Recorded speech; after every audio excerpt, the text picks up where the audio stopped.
হাজার ব্যস্ততার শহর ঢাকা। ইট কাঠের ভিড়ে হঠাৎই চোখ পড়ে আগুন রাঙা কিছু ফুল, নাম তার কৃষ্ণচূড়া। রোদ ঝলমলে গ্রীষ্মের দুপুরে এই কৃষ্ণচূড়া যেন ঢাকার হৃদয়ে আঁকা এক ভালোবাসার চিহ্ন। হালকা বৃষ্টির ছোঁয়ায় ফুলগুলো যেন আরো লাল হয়ে উঠেছে। এদিক সেদিক তাকালেই কৃষ্ণচূড়ার ফুল দোলা দেয় মনে। অজান্তে রসবোধহীন মানুষটির মনে উকি দেয় প্রেম, কামনা বাসনা, দেখা দেয় কবিমন। ফুলের সাথে মেয়েদের অন্যরকম একটা ভালো লাগা কাজ করে। ফুল তো সব মেয়েরই ভালো লাগে, আমারও ভালো লাগে।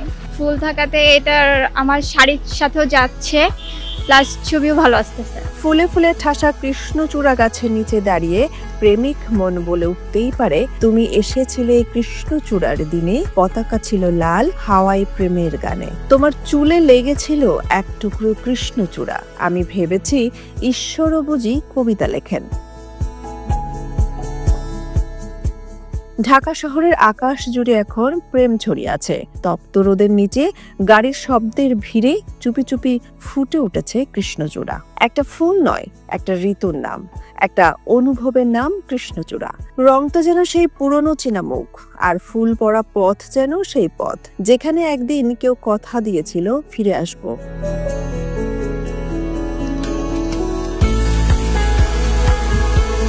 রাজধানীর ব্যস্ত রাস্তাগুলো, বিশেষ করে হাতির ঝিল থেকে শুরু করে ঢাকা বিশ্ববিদ্যালয়ের ক্যাম্পাস, রায়ের বাজার থেকে ধানমন্ডি লেক, সবখানে যেন আগুন রঙা এক প্রেম ছড়িয়ে দেয় কৃষ্ণচূড়া। এই ফুল শুধু সৌন্দর্য নয়, এ এক চুপি সারে বলে যাওয়া ভালোবাসার কবিতা, যেন পুরনো প্রেমিকের ফিরে আসা বা শহরের গাঢ় ক্লান্তির মাঝে এক টুকরো আশার রং।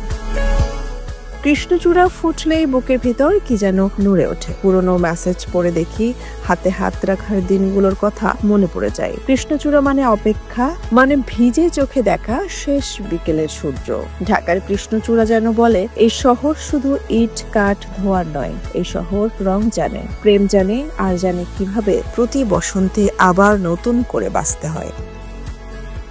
সোনিয়া খান, খবর সংযোগ।